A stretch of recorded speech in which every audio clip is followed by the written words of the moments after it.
প্রিয় দর্শক বন্ধুরা, ছোট বাচ্চাদের ক্ষেত্রে কোষ্ঠকাঠিন্য বা পটি শক্ত হওয়া একটি অত্যন্ত সাধারণ এবং কষ্টদায়ক সমস্যা। বাচ্চারা ঠিকমতো পটি করতে না পারলে সারাদিন কান্নাকাটি করে, খেতে চায় না এবং পেটে ব্যথার সমস্যায় ভোগে। আপনি কি আপনার শিশুর এই সমস্যা নিয়ে চিন্তিত? আজকের ভিডিওতে আমরা আলোচনা করব বাচ্চাদের কোষ্ঠকাঠিন্য দূর করার সেরা হোমিওপ্যাথি ওষুধ সম্পর্কে, যা কোনো পার্শ্ব প্রতিক্রিয়া ছাড়াই আপনার শিশুকে সুস্থ করে তুলবে। সম্পূর্ণ তথ্য জানতে ভিডিওটি শেষ পর্যন্ত অবশ্যই দেখুন। চলুন তাহলে জেনে নেওয়া যাক ওষুধগুলি কি কি। প্রথম ওষুধ, নাক্স ভমিকা। যে সমস্ত বাচ্চার বারবার পটি করার বেগ আসে কিন্তু বাথরুমে গেলে পরিষ্কার হয় না, তাদের জন্য নাক্স ভমিকা অত্যন্ত কার্যকরী। বাচ্চা যদি অল্প একটু পটি করেই উঠে পড়ে এবং কিছুক্ষণ পর পর আবার যেতে চায়, তবে এই ওষুধটি দেওয়া হয়। বিশেষ করে বাইরের ভাজা পোড়া বা জাঙ্ক ফুড খাওয়ার অভ্যাসের কারণে কোষ্ঠকাঠিন্য হলে এটি দারুণ কাজ করে। এর পরের মেডিসিনটি হলো অ্যালুমিনা।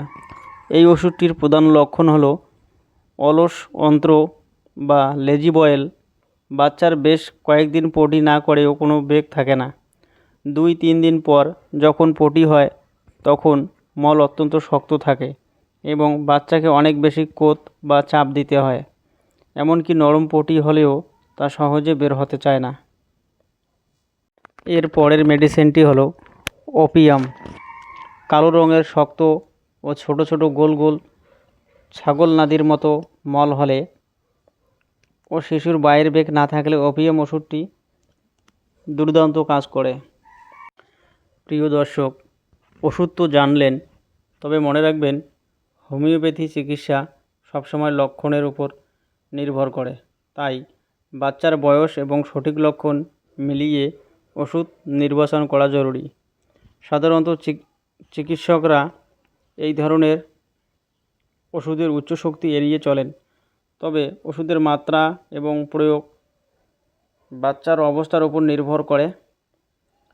যে কোনো ওষুধ খাওয়ানোর আগে অবশ্যই একজন নিবন্ধিত হোমিওপ্যাথিক ডাক্তারের পরামর্শ নেওয়া উচিত।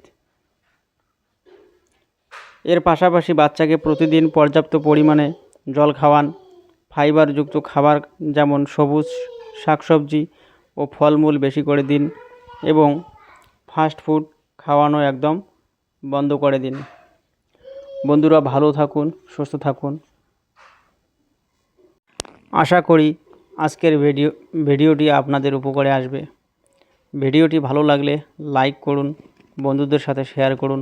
এই ধরনের স্বাস্থ্য সচেতনমূলক ভিডিও আরও দেখতে